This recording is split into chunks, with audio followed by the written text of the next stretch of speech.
E, neste momento, convido o administrador Luiz Augusto Costa Leite, membro do Comitê Gestor Local do 14º Fórum Internacional de Administração, para falar sobre os 50 anos da profissão e o futuro do administrador.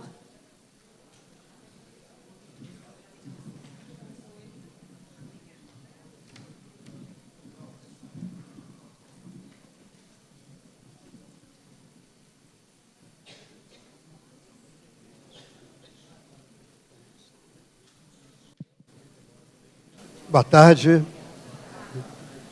É um prazer estar de novo aqui, reunido com nossos colegas administradores, especialmente no momento em que nós celebramos o cinquentenário da regulamentação da nossa profissão, após esse caminho árduo que nos levou a chegar a um ponto em que nós chegamos. E, ao mesmo tempo, considerar que, se nós chegamos a 50 anos de atividades, nós temos que fazer algum balanço sobre isso e, acima de tudo, olhar um pouco para o futuro, pensar o que a gente pode considerar como relevante para a nossa profissão em termos de suas competências, em termos especialmente do seu saber. Vamos começar aqui. Não.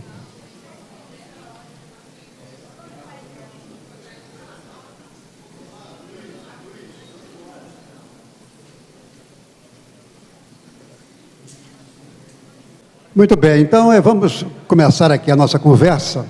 A gente reuniu um grupo, que nós chamamos de 10 razões para a gente viver o mundo profissional contemporâneo. Isso, mais ou menos, isso deve fazer parte, portanto, do radar do administrador. O que é que nós temos que estar sintonizando e focando na nossa atividade do dia a dia. Eu diria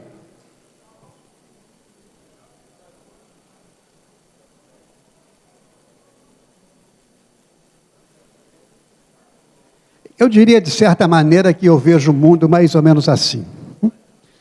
O mundo, ele o que vocês estão vendo aí, é uma foto tirada, creio eu, no Líbano, em alguma daquelas confusões por lá, onde mostra 2 cenários que convivem, digamos, com uma certa ambiguidade, né? A parte da frente, vocês veem umas moças bonitas, muito bem vestidas, óculos da moda, num carro conversível, tirando suas fotos, né? E, ao fundo, a gente vê os escombros de alguma construção. E o mundo é mais ou menos assim. Nós estamos vivendo, de certa maneira, uma convivência de momentos de grande desenvolvimento, grande progresso, né, grande atualização, e uma certa desigualdade que acaba levando aos conflitos que nós estamos vendo, e acaba levando também a posições mais retardadas na história do desenvolvimento humano. Então, a gente convive com a miséria, com a violência, e, ao mesmo tempo, numa sociedade moderna. Esse é mais ou menos o mundo que a gente vive. Então, nesse sentido, a gente diz que tem um mundo pulsando em torno de nós. Tem 4 letras ou 4 palavras, que foram definidas como características do mundo moderno. A primeira delas é vulnerabilidade. As certezas e as fortalezas que nós temos em nossas crenças estão abaladas pela mudança do tempo, pelas transições que estão acontecendo, e nos torna a todos mais vulneráveis. A segunda característica do mundo contemporâneo é a questão da incerteza. Nós perdemos um pouco aquela segurança que nós tínhamos sobre o que iria acontecer no futuro, ou mesmo o que está acontecendo ao nosso lado, e, com isso, todas as nossas ações acabam se processando dentro de um ambiente de menos garantia de que vai ser aquilo que a gente imaginava. Essa é a questão da incerteza. Porque as mudanças são muito rápidas, então você não sabe, às vezes, para onde que as coisas vão. A terceira palavra é a complexidade. Por que a complexidade? Porque cada vez mais nós estamos enfrentando situações, problemas e realidades que não tínhamos enfrentado anteriormente. E os problemas tendem a ser mais complexos, porque são tantas as inovações e tantas as mudanças em todas as áreas do conhecimento humano que nos força a desenvolver uma mentalidade mais voltada para enfrentar a complexidade. Não confundam complexidade com um antônimo que seria simplificação. Não, a simplificação é a banalidade da complexidade, né? A gente procura, muitas vezes, encontrar soluções mais viáveis, né? Mas, de qualquer maneira, não podemos achar que tudo pode se resolver lendo um livro de autoajuda, porque a gente sabe que isso não vai resolver. O mundo é mais complexo do que isso. Tem mais, portanto, para fechar, mais variáveis que estão atuando sobre o nosso dia a dia. Então, é mais difícil e temos que assumir isso. E a quarta expressão que é utilizada é a questão da ambiguidade. Ambiguidade é quando nós conseguimos conviver com dois valores ao mesmo tempo, com duas realidades ao mesmo tempo, né? Que elas podem não ser opostas, até poderiam ser opostas anteriormente, mas cada vez mais a gente está entrando para uma situação de e não de ou.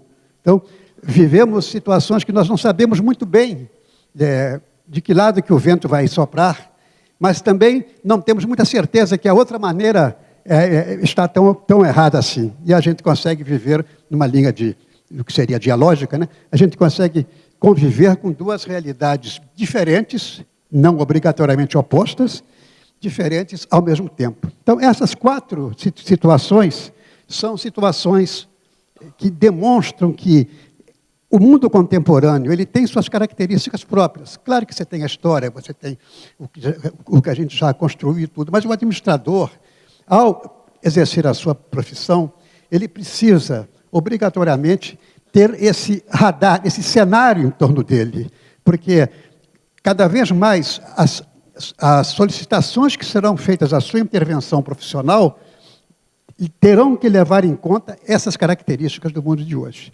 Você não resolve com facilidade coisas que são mais difíceis de resolver. Não há fórmula mágica para isso. E a pergunta que se pode fazer é: quais são os meus desafios, cada um de nós, quais são os meus desafios profissionais com relação a esse meu posicionamento de leitura de cenário e de ambiente em que eu vivo? Que a gente sempre sai do geral para o particular. Dependendo do ambiente, a gente sabe que o comportamento humano, né, ele tem duas variáveis básicas, né, que são suas próprias características, a sua própria essência, e, do outro lado, as circunstâncias que o cercam, né? Então, nós não podemos esquecer nem as características humanas, mas muito menos a circunstância. Eu não posso tudo. Eu posso fazer tudo. Não posso. Tem muita coisa que eu não posso fazer, né? Porque as circunstâncias podem facilitar ou dificultar a nossa ação profissional. Esse, então, é o primeiro item do nosso radar, a primeira razão. Essa mão aí não é o grito dos excluídos, não, como pode parecer, né? Essa mão aí é a questão que nos leva ao tema muito caro para todos nós, que é governança e liderança, né? Na organização moderna. Eu sei que o Wagner hoje fez uma palestra brilhante sobre a questão da liderança. Não vou ousar, né, fazer comentários que eu não assisti, infelizmente, então eu sempre terei a humildade de reconhecer que você disse antes e disse melhor. Mas a questão da liderança. Liderar é transformar ideias em ações. É claro que o mundo de hoje vive uma crise de liderança. Isso tanto nos níveis mais elevados, nos níveis mais globais, digamos assim, onde a gente vê os presidentes dos países, assim, até mesmo nas nossas organizações, no dia a dia da organização. E uma coisa não está separada da outra. Quer dizer, que tipo de liderança que nós temos que exercer profissionalmente e que tipo de liderança que nós temos que pregar para nossas organizações. Quando a gente fala em liderança, a gente tem que levar em consideração que ela é filha da governança. E a governança, que é o que representa os interesses das diversas partes que influenciam as organizações, sejam acionistas, sejam consumidores, sejam fornecedores, seja o Estado, sejam os empregados, né? Esse conjunto de forças que atuam sobre as organizações é que determina o tipo de liderança que a organização tem. Então, quando a gente fala em liderança, basta ler qualquer livro das 550 expressões que a gente usa sobre liderança participativa, liderança subjugada, liderança humilde, liderança disso, daquilo. Todo mundo não, muita gente escolhe um lado, um aspecto da liderança para tentar entender, né, que força é essa que, de certa maneira, representa o poder, porque liderança é a representação do poder, né, é o intérprete do poder, né? E também como é que a gente pode transformar isso em ações que sejam ações consequentes. A grande pergunta é se eu me considero um líder do século XXI. Não necessariamente o tipo de liderança que se praticava 50 anos atrás é que se pratica hoje. A realidade mudou. É claro que os compêndios, que a história, o que nos ensinaram os pioneiros das teorias e das práticas de liderança são fundamentais e nos iluminam até hoje. Mas existe uma outra realidade, existe uma outra composição dos diversos fatores que influenciam uma organização que requer um tipo de liderança mais moderno, um tipo de liderança mais adaptado ao que uma série de interlocutores que antes não nos importavam muito, começam a solicitar e a pedir. Bom, vocês acabaram de assistir uma apresentação sobre a questão da sustentabilidade, né? E um dos grandes desafios que nós todos temos na nossa vida é a questão de como é que nós estamos trabalhando a sustentabilidade. Porque, de fato, né, o mundo está adotando soluções que não levam à perenidade. Quer queira, quer não, as ações que nós tomamos, os estados, as grandes organizações, até as pessoas, quando jogam um lixo fora, né, nós estamos agindo contrariamente ao que seria fundamental para a garantia da vida futura. Foi perguntado aqui, né, a questão da sustentabilidade, que teve uma resposta muito inteligente. Eu só gostaria de cumprimentar, dizendo que não é uma questão ambiental. Quando essa palavra foi divulgada pela primeira-ministra da Suécia, Suécia, creio eu, pode ser Noruega, né? Ela disse que é o consumo que nós temos que fazer agora para garantir o consumo das gerações futuras. Esse é basicamente o tipo de sustentabilidade que integra, sim, o econômico, o social e o ambiental. E aí é que está uma questão muito séria, que nós não conseguimos até agora, o mundo não conseguiu até agora encontrar um discurso consequente sobre sustentabilidade. Claro que se avançou muito, mas se nós não tivermos na nossa cabeça que sustentabilidade não é apenas a preocupação da plantinha que está morrendo. Se a sustentabilidade é uma questão de sobrevivência, nós talvez encontremos aí a grande ideologia, eu poderia dizer assim, ou a grande doutrina para o futuro da humanidade. Conseguir equilibrar essas três coisas que até agora a gente não conseguiu. E se não agirmos com mais rapidez, certamente que os recursos já são escassos, né? A água já está faltando, o petróleo é uma energia que algumas pessoas contestam. Então, a energia é um problema seríssimo para o futuro. Então, a gente tem que pensar um pouco como é que as organizações, e eu falo em organizações porque eu acho que esse é o nosso ambiente, o ambiente de atuação do administrador são as organizações, né?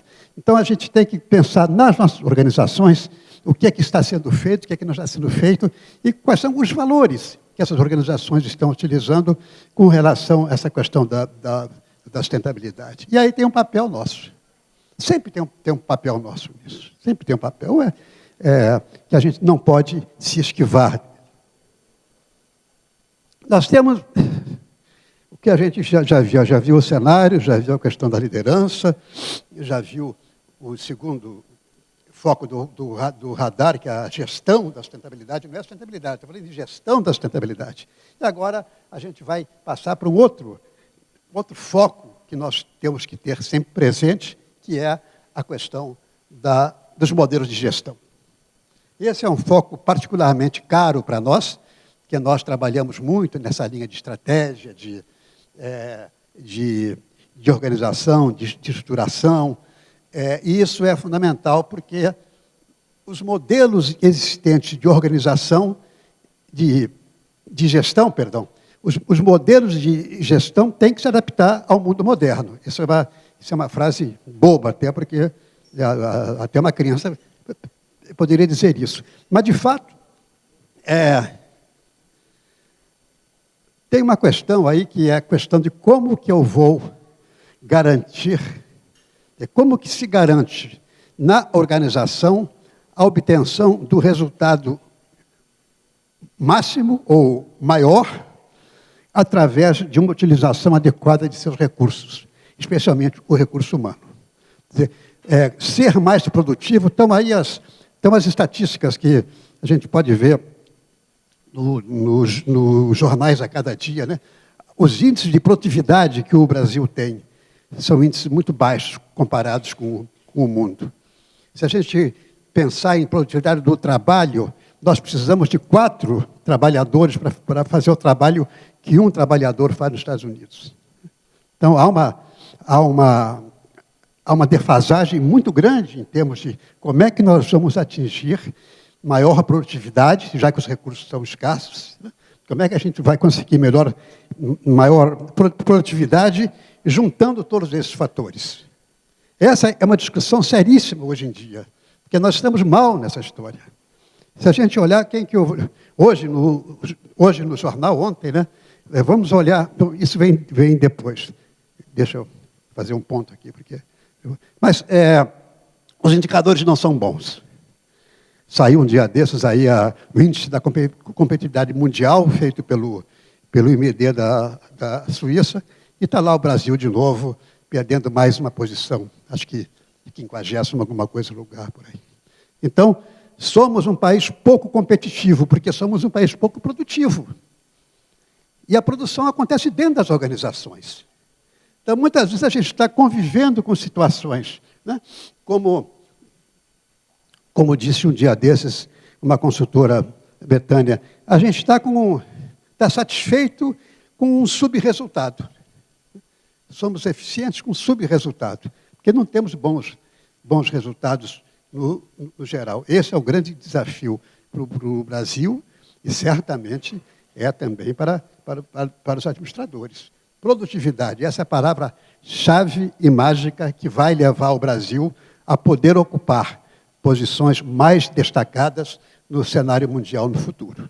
Enquanto nós tivermos baixa produtividade, que tem vários fatores que atuam, né? Tem a questão da legislação, tem a questão da infraestrutura, tem a questão da pouca qualificação humana, essas coisas todas, né? Mas temos que cravar a nossa atenção nisso, porque é uma das coisas mais fundamentais que a gente tem que se preocupar. Então, a gente, como eu falei antes, nós trabalhamos fazendo estratégias, estruturas, né? Culturas organizacionais, né? desenhando e influenciando a maneira como as pessoas se comportam nas organizações para obter resultados. Né? E porque não tem pessoas sozinhas. Isso não existe. Quer dizer, para o administrador que trabalha em organização, nós temos sempre que olhar dois fatores. A questão da motivação humana e a questão da produtividade. Esses dois fatores, eles têm que estar próximos, têm que estar intercalados, porque se eu pensar só no resultado, eu vou ter um mau desempenho como agregado humano, né? Se eu tiver políticas muito generosas e muito paternalistas, digamos assim, com relação às pessoas, a tendência é eu ter um mau resultado. Então, nenhum dos dois está bom. Nenhum dos dois está bom. Então, é importante que a gente leve em consideração que o nosso protagonismo, e aí tem a palavra que está muito ligada ao exercício da profissão, à sua natureza, à sua essência e à razão pela qual nós estamos aqui, que é exercer certo protagonismo, e não apenas sermos variáveis dependentes de interesses alheios ou coisa parecida. Bom,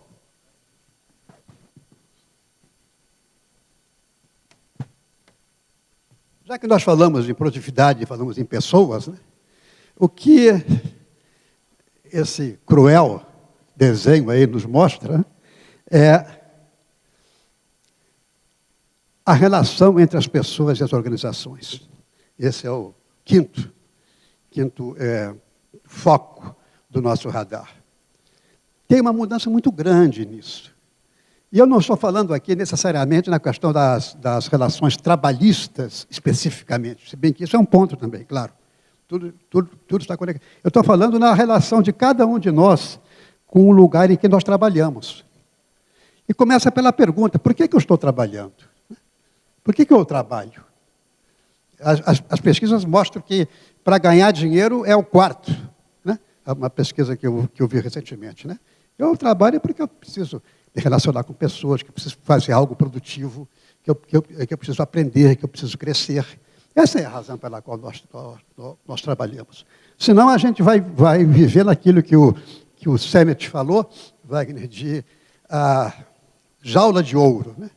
A jaula de ouro, você se permite ficar enjaulado a vida inteira, porque sabe que vai ter uma aposentadoria depois e vai ter uma velhice relativamente tranquila. Mas durante esse período todo, muitas vezes as pessoas se conformam, né? E ficar dentro daquela jaula, porque não tem autonomia, não tem liberdade para trabalhar essas coisas todas. Eu não estou fazendo aqui um quadro dantesco ou negativo da participação humana nas empresas. Isso tem aumentado muito, desde que começou a aparecer a gestão participativa, depois vieram também as questões da qualidade, veio a democratização da informação através da informática, tem vários progressos que aconteceram muito significativos e muito positivos. E em razão desses progressos é que as expectativas das pessoas começam a mudar um pouco. Porque tem causas sociais e causas econômicas. O tipo da relação de emprego, eu me lembro muito bem que alguns anos atrás, quando eu entrevistava candidatos, se alguém já tinha tido 3 ou 4 empregos antes de chegar na minha empresa, estava mal. Estava mal porque esse cara não se fixa em lugar nenhum, será que ele vai se adaptar à nossa empresa? Eu não estou... Hoje em dia, quando a gente olha o currículo, se a pessoa não teve 2 ou 3 experiências antes, está mal. Então, é exatamente o contrário, porque o mundo está privilegiando a diversidade. Tá? Quando a gente admite alguém numa empresa, não é só para fazer aquela coisinha técnica que ele sabe fazer. Isso a gente está cansado de saber e de ouvir, né? Mas é para juntar uma série de experiências positivas que essa pessoa pode ter tido durante a sua carreira, que podem ser úteis no trabalho que ela vai fazer, conforme as expectativas. E as empresas hoje as empresas mais de ponta, mais modernas, começam a desenhar as chamadas propostas de valor para o empregado. Quer dizer, qual é o valor que o empregado que entra ou que está na minha empresa percebe nas minhas estratégias e nas minhas práticas organizacionais. Então, essa mudança está sendo uma mudança, a transitoriedade, que é uma característica do mundo de hoje, a questão da moda, das mudanças e tudo, né? A transitoriedade é outra coisa. Os ciclos de vida dentro das organizações de serviços e produtos são cada vez menores. O tempo é uma coisa que nos pressiona muito. E se nós não tivermos, portanto, um interesse muito grande em aprendizagem contínua e permanente, nós perdemos o bonde da história. É por isso que dizem que essa juventude de hoje, o pessoal que está entrando, tem pressa. E parece que tem mesmo, né? A questão é saber se as organizações têm condições de atender essa pressa, que são outros 500. Mas se as pessoas têm pressa, é porque elas querem viver experiências diferentes. E a inovação e a tecnologia levam a isso. Os produtos que você consome que duram 2, 3 anos, ou coisa parecida. Já há alguns anos atrás, isso não é nem recente, enquanto a indústria automobilística americana gastava 4 anos para lançar um carro do desenho da prancheta ao lançamento oficial, os japoneses conseguiram fazer isso em 2. E daí tomaram o mercado como vocês conhecem. Mas isso já faz algum tempo, não é nem de hoje. Então, velocidade, transitoriedade, necessidade de você ter experiências diferentes, uma certa cultura do individualismo, que é outra característica do mundo moderno. O mundo moderno está se tornando mais individualizado, as pessoas perderam um pouco as suas referências, a gente vai ver um pouco depois. Então, tem uma nova proposta sendo desenhada para a convivência, por isso que a gente chama de novo contrato social. Não é um contrato formal, mas é um contrato de expectativas e de realizações entre pessoas e empresas. E esse contrato está sofrendo certas mudanças, começando pelo já bastante conhecido de todos nós, fim do emprego para toda a vida. Né? Que não se espera hoje, nada contra o emprego para toda a vida, beleza? Mas não é uma expectativa hoje, quando alguém entra numa empresa, não é uma expectativa ficar lá para o resto da vida. E isso é natural, isso é normal. Como não é a expectativa da empresa dar o emprego para o cara para o resto da vida. Daí que começaram a inventar a expressão empregabilidade, empowerment, não sei o que lá, para administrar um pouco isso. O quadro muda, portanto. Do ponto de vista regulatório, nós vivemos um problema seríssimo no Brasil, porque a sociedade está à frente da legislação. Nem estou dizendo que deve ser assim ou assado. Né? A legislação tem coisas fantásticas. O Brasil é um dos poucos países do mundo onde um empregado pode demitir alguém sem nenhum problema. Você vai na Itália ver se você consegue demitir alguém. Vai na França. Né? É um osso, é quase que impossível. Porque eles têm outra. Aqui tem uma flexibilidade muito maior. E que não causa grande espanto, assim, porque nós convivemos com isso. Então, a nossa legislação, esse é apenas um exemplo que eu queria dar, ela tem muitas limitações, mas tem algumas vantagens também. Mas na área de contratação, cada vez mais, o desenho do mundo econômico, através das empresas, está requerendo outras formas de contratação do ponto de vista legal, inclusive. E aí são 3 palavras mágicas que estão muito em voga nos tempos de hoje, que é a questão do propósito.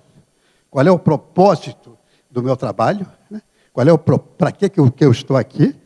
O segundo é a questão do significado. Significa algo para mim? Tem um objetivo, sim, mas significa algo para mim? E qual é a expectativa que eu posso ter com relação ao meu crescimento e desenvolvimento? Repito, crescimento e desenvolvimento do ponto de vista, pelo menos educacional, é um mantra que está aí. Se algum de vocês não estuda ou não se atualiza há mais de um ano, cuidado. Não estou dizendo que tem que frequentar os cursos, não, mas se algum de vocês não se atualiza há mais de um ano, não sentou para estudar, para mudar, para aprender uma nova técnica, para não sei o que, cuidado, porque vocês estão ficando obsoletos.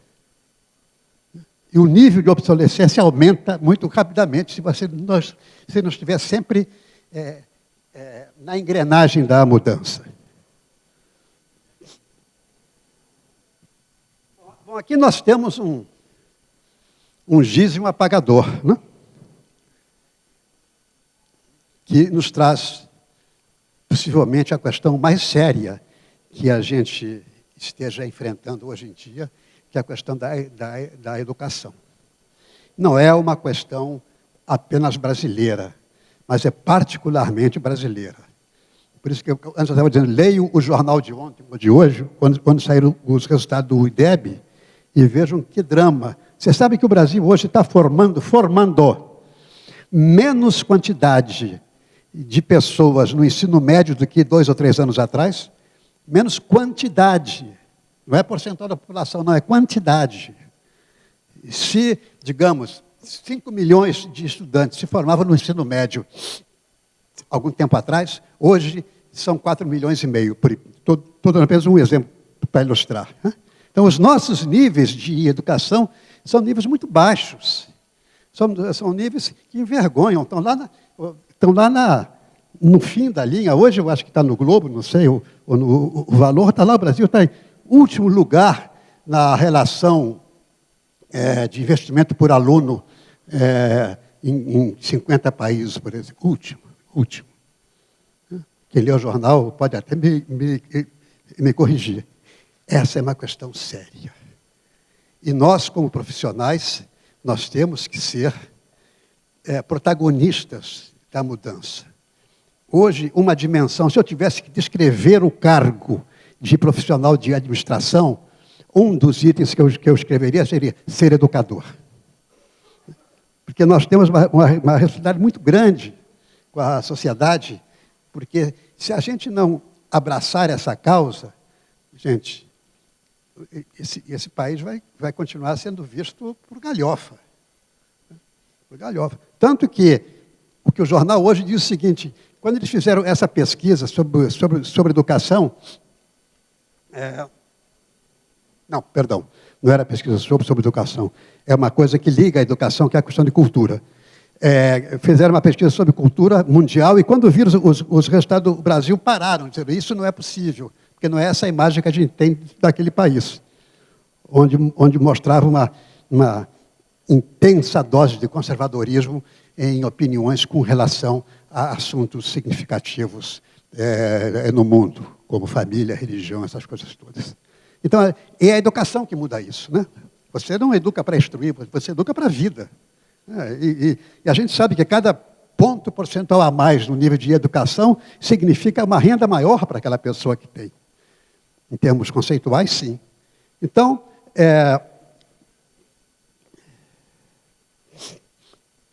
aí mistura-se, portanto, a nossa posição de pessoa com a nossa posição de cidadão. Esse é um dever ser. É um dever ser. Eu vou ler essa frase aqui, que é muito interessante. Como vocês estão vendo aí, é uma ponte construída dentro, possivelmente, da mais moderna tecnologia que existe para a construção de pontes, só que ela liga nada a coisa nenhuma. Né? Ela não tem conexão para cá e não tem conexão para lá. Fizeram uma ponte e não fizeram o resto. Né? E aí tem uma frase de um autor americano que diz o seguinte: nossos problemas surgem de fazer mais certo o que é errado. Quanto mais eficiente você é ao fazer o errado, mais errado você se torna. É muito melhor errar no certo que melhorar o errado. Se você fizer o certo de maneira errada e corrigir, aí você se sentirá melhor. Então, essa frase está um pouco ligada à questão de estratégia, tecnologia e inovação, que é um dos temas também que fazem parte do rol das nossas preocupações. A gente tem a questão do avanço tecnológico, isso todo mundo sabe, né? Mas o que nós ouvimos foi que, quer dizer, E a tecnologia é muito voltada para processos, né? E um processo é feito em cima de algum objetivo. Então, a tecnologia ela não existe por si só. A tecnologia existe como consequência do homem. O homem que cria a tecnologia. E nesse sentido, ele pode construir uma ponte que não tem nem começo e nem fim, usando a melhor tecnologia possível, mas não tem utilidade. Por isso que se você não tiver a questão da estratégia antes do processo, né, você não vai conseguir mudar nada. E aí entra a questão da mudança e da inovação. É importante, cada vez mais, fazer inovação e pensar de modo diferente, né? E projetar o futuro, fazer com que ele aconteça e pensar diferentemente. Esse é o que eu chamaria de trinômio da perenidade. E a pergunta que cabe nesse momento é: estou concentrado nos problemas de ontem, fazendo certo ou errado? Quer dizer, que tipo de problemática que as nossas organizações e nós também estamos cuidando, estamos tratando, né? Muito bem. Essa é a questão da eficiência da burocracia, né? A burocracia é muito eficiente, tem que fazer certinho, tem que ter o processo, tem que passar por aqui, por ali, vai, carimba, isso aqui, blá, blá, blá, né?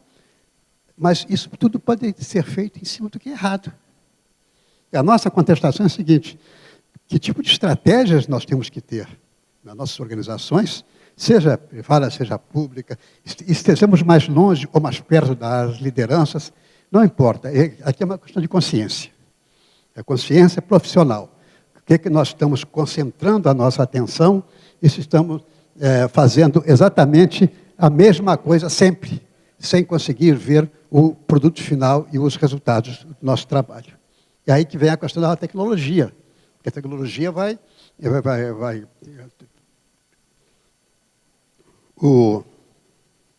tecnologia vai cada vez mais nos trazer surpresas, né, de coisas que a gente não imagina. Quer dizer, o futuro para nós daqui a 10 anos, gente, é inimaginável o que a tecnologia vai fazer pela pessoa e pela humanidade. O resto é saber qual é o uso que a gente vai ter dela. Porque o tal de relógio, eu até gosto aqui do meu relógio, mas eu já li aí que daqui a pouco eu vou ter que jogá-lo fora, porque vai ter um relógio que ao mesmo tempo telefônico, ao mesmo tempo não sei o que lá, que tira a pressão, batimento cardíaco, isso aqui, é um relógio, né? Poxa, o que a gente vai fazer com o nosso relógio, né? Vai pendurar na parede, em vez de ter aqueles cucos antigos, né? A gente, como tudo hoje é menor, né? A gente vai ter os nossos relógios penduradinhos lá, como lembrança de como nós éramos felizes naquele tempo. Bom, aí você temos um anjo e um diabinho, né, em cima desse personagem que todos conhecem da televisão. E o que nós estamos falando de valores éticos. Esse é o molho da coisa, né? Uma era de transição com seus paradoxos e ambiguidades. Olha quantas palavras bonitas, né? Era de transição. É o que a gente diz, né? Nós não temos um futuro muito definido, não. Mas a gente está atravessando uma coisa onde as certezas do passado já não vale tanto assim. Por que o mundo... Bom, então, e isso impede, isso leva também à questão da diversidade. Quanto mais você incorpora, quanto mais você inclui a diversidade no seu pensamento, quanto mais você admite a diversidade, mais você vai viver com questões éticas diferentes. O que é bom para um pode ser mal para outro. O que é justo para um é injusto para outro. Vocês viram no jornal agora aqueles terroristas decapitando lá o jornalista, né? Dentro da ética própria deles, ele fez aquilo tranquilamente. Não chega a ser um Eichmann com a questão da banalidade, mas tudo bem. Fez aquilo, o que para nós é um horror. Então, nós vivemos com valores que também são ambíguos, que também não nos dão uma resposta única para os problemas que a gente enfrenta e tem que tomar uma decisão na linha da moral. o que é certo e o que é errado. Teve um português que disse: a verdade só pode ser verdade quando ela pode não ser verdade. E a gente tem que entender um pouco, ter uma certa tolerância e ter uma certa abertura para conviver com padrões que não são exatamente os que a gente gostaria. Que são aqueles que nos... Porque os desenhos do comportamento humano levam a coisas que até sempre existiram, mas nós não estamos abertos porque estamos fechados no nosso mundinho aqui, não globalizado. Com a globalização, como disse sábado o Edgar Morin aqui no Sesc, vai nos tornar cidadãos planetários, né? Sem perder a questão do local, né? O local e o global, né? Mas como cidadão, eu tenho que ter uma perspectiva muito mais planetária do que simplesmente local. E é isso que a diversidade nos leva, e aí é que vai uma discussão muito grande com relação à questão da ética.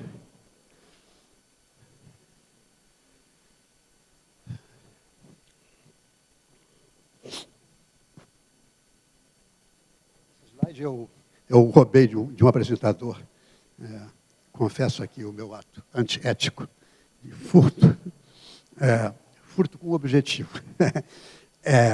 Roubei não, porque uma apresentação que eu ouvi tinha esses slides, daí eu pedi licença para usar. É que mostra a família, né? Que a família no passado era muito mais sisuda, né? E hoje estamos todos aí no Instagram, tirando fotos, tirando as fotos que nos interessam, as fotos que nos mostram felizes, somos obrigados a ser felizes, sorria, sorria, sorria sempre, né? É o que nos manda a sociedade de consumo, né? Falando em consumo, o próprio Morin dizia que antigamente os produtos eram feitos para as pessoas. Hoje, as pessoas são feitas para os produtos, né? Há uma sociedade de consumo muito, muito pesada, muito, muito forte sobre nós. E isso também está um pouco ligado à questão das instituições da sociedade, né? E quando eu falo das instituições que estão em crise, eu falo de 4 ou 5 instituições que estão vivendo uma transição muito, muito séria hoje. Começa pela família, passa pela escola, vai para se você quiser, vai para a questão dos partidos políticos, as comunidades, a religião, né? São algumas instituições que existem para fazer a intermediação entre o que eu sou como pessoa e a sociedade está me pedindo, porque eu faço a sociedade, mas a sociedade também me faz. É um caminho de mão dupla, né? Então, se essas instituições estão em crise, eu tenho que ter, como administrador, uma profunda sensibilidade para sobreviver e enfrentar essa característica. E aí a questão da cidadania, né? O administrador como cidadão, de novo. Exerça a cidadania como protagonista das mudanças que são necessárias. As mudanças na família, né? Da família grande para a família pequena, da família unida para a família espalhada, né? Tem N realidades porque a família que nos ensina, basicamente, as questões básicas de moral e comportamento, não é? Daí você tem, hoje em dia, você tem tem a produção independente, né? que é uma forma que até aceita, né? Onde falta a figura de um dos dois, né? Mas é algo que se pratica. E você tem uma série de outras coisas, só para situar. A questão política, todo o mundo sabe que uma sociedade organizada, ela vive em cima de instituições políticas formadas. Basicamente, se nós temos uma democracia, pelos partidos políticos. E hoje nós sabemos que os nossos partidos políticos, majoritariamente, são um grupamento de interesses imediatistas que não representam correntes de pensamento como deveriam representar. Tem uma outra crise, pega eleição, a gente está vendo isso, né? O cara pula de galho em galho com muita rapidez, aí um vereador do interior de Goiás cria um partido nacional, e tem uma série de coisas que são, em princípio, surpreendentes, né? Mas está em crise. Em que você vai confiar a sua relação com a sociedade. É claro que certos valores eles continuam intactos, há um core, há um centro que continua intacto, mas muitas coisas estão mudando em torno de nós e a gente tem que estar atento para isso, mesmo que não tenhamos as respostas.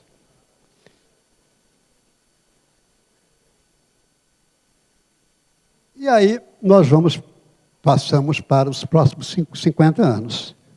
Futuro.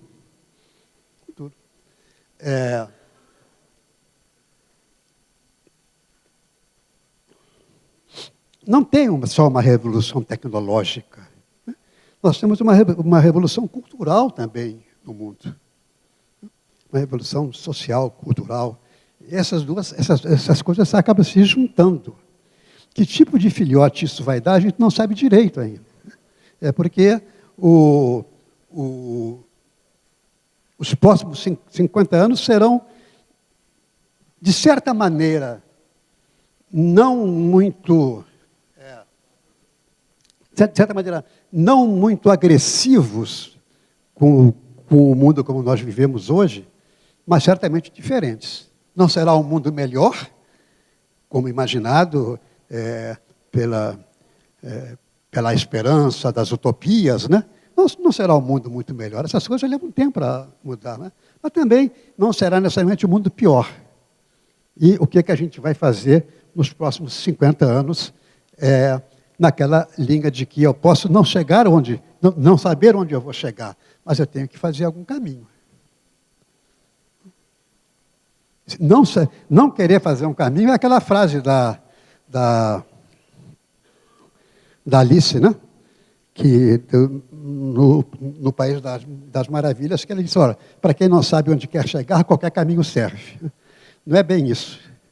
Nós temos que construir um caminho em cima de algumas realidades, algumas necessidades que a nossa profissão exige. Porque a nossa profissão, gente, ela tem uma característica interessante, que ela lida com todo. Claro que nós temos as técnicas particulares da profissão, mas por sermos administradores, a gente lida com o todo. Eu não sou um engenheiro que lida com um aspecto tecnológico ou ocupacional específico, ou um médico que lida com outras coisas. Eu, vivendo dentro das organizações, eu tenho a obrigação de ter uma visão circular, né, que me permite fazer um diagnóstico permanente das coisas em que a gente atua. E essa visão circular é própria da nossa profissão, não é de nenhuma outra. Por isso que eu citei que nós levantamos esses 10 aspectos aí, que são aspectos que nós iremos esmiuçar no próximo FIA, Fórum Internacional de Administração, que acontecerá em maio do ano que vem.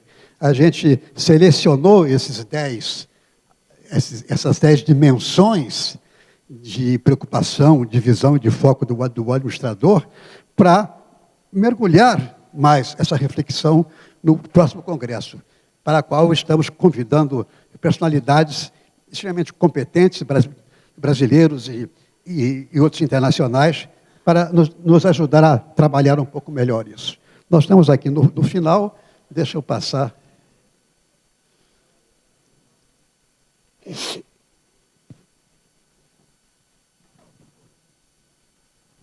O que é necessário também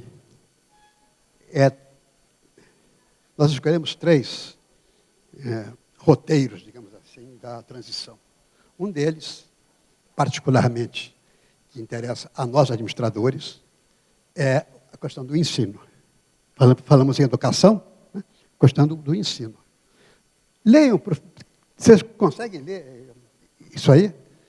Quanto às 2.159 faculdades de administração e os 3.880 cursos de graduação tecnológica em determinada área da administração estão contribuindo para o fortalecimento profissional e as demandas da sociedade contemporânea.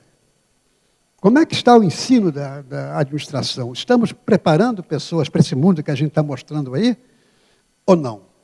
Quer dizer, estamos mais ou menos com alguma intensidade, com foco em algumas coisas, sem foco em outras. É preciso, nesse momento, fazer com que a gente repense, né, a questão do ensino para saber para que tipo de mercado nós estamos formando. O mercado exige certas competências dos profissionais que se formam. Essas competências não são, muitas vezes, trabalhadas nos cursos universitários e correlatos. Alguma faculdade ensina a trabalhar em equipe? Não, né? Faz aquele negócio de vários alunos, um faz a prova, os outros copiam a cena, aquelas sempre, né? Isso vem desde o meu tempo. Então, isso não é trabalhar em equipe. E hoje em dia, a unidade de trabalho das organizações não é mais a pessoa, é a equipe. Porque ninguém faz nada sozinho. Os conhecimentos e as especialidades são interdependentes. E isso exige, portanto, que a gente trabalhe em equipe. A outra questão que a gente precisa pensar é o administrador daqui para frente. E aí nós temos que pensar na questão da identidade profissional, na nossa representatividade. Pô, se tem 2.000 faculdades, a gente tem que ter alguma representatividade. Impossível que não, né? Não sei quantos outros cursos tem tanta faculdade assim no Brasil. Né? Nós estamos colocando no mercado administradores uma quantidade muito grande. Né? E, na verdade, qual é a identidade que a gente está construindo por esses administradores? Qual é a sua representatividade e qual é o seu protagonismo a ponto de poder influenciar decisões da sociedade, assim como outras profissões influenciam? Nós estamos nesse mesmo nível de protagonistas do desenvolvimento do país? A gente está nessa preocupação ou estamos como uma profissão que as pessoas se formam e depois têm dificuldade de se colocar no mercado? Porque talvez não seja nem tão reconhecido assim. Então, essa é uma questão da identidade e do protagonismo do administrador, que é fundamental a gente trabalhar. Por isso que está escrito, a hora de re-regulamentar, a gente nem falamos em desregulamentar, em re-regulamentar, quer dizer, colocar de novo as questões essenciais do exercício da profissão. E, finalmente, um outro foco, que nós não tínhamos dado atenção especial, mas por causa da nossa profissão e por causa do nosso país, é fundamental que a gente analise o que está acontecendo com a administração do bem público. O que é obsoleto, o que está sendo revitalizado, e ter uma percepção de fora para dentro. As grandes burocracias, e o Estado é uma grande burocracia, costumam ver as coisas de dentro para fora. Né? De mim para fora. Tem que inverter esse vetor, tem que ser de fora para dentro. Nós temos que ser mais sensíveis, como administradores públicos, das chamadas externalidades, os interesses que são representados na sociedade e que tem que levar o Estado a tomar certas posições, certas metas, certas maneiras de gerenciar. Porque tem que gerar valor à sociedade. É o que hoje o pessoal acha que não está acontecendo. Estou dizendo hoje, dia 9, não, estou dizendo atualmente. Né? Não está acontecendo. A grande massa do Estado, por mais necessária que seja, por mais elogiáveis que sejam suas certas entidades representativas, mas, abstratamente, se você pensar no todo, ele não está gerando valor à sociedade. Que a sociedade está sendo muito crítica com o Estado. Quando eu falo Estado, não é o governo só, não, né?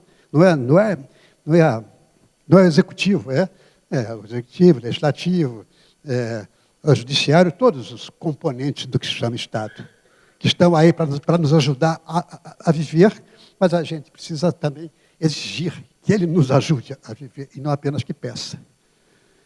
Bom, gente, eu acho que é isso que eu queria trazer a vocês. Estou aqui na minha hora. Queria agradecer muito a paciência que vocês tiveram de ouvir esses comentários genéricos, subjetivos, muitas vezes, mas eu considero que é mais do que na hora da gente proceder a uma grande reflexão. Né? Tá maduro isso. Né? Temos que proceder a uma grande reflexão sobre o papel do administrador, sobre a sociedade e sobre o que a gente tem que juntar essas duas pontas. Não uma ponta, porque o administrador está mais dentro da sociedade, o que nós temos que pensar para elevar o nosso nível de contribuição às demandas da sociedade. Muito obrigado.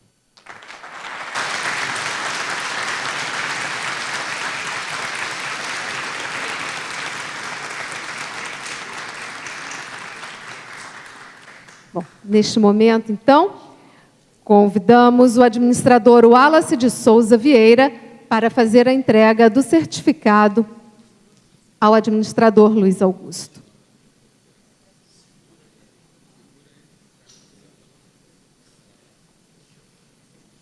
Recebendo, então, o certificado de participação no evento.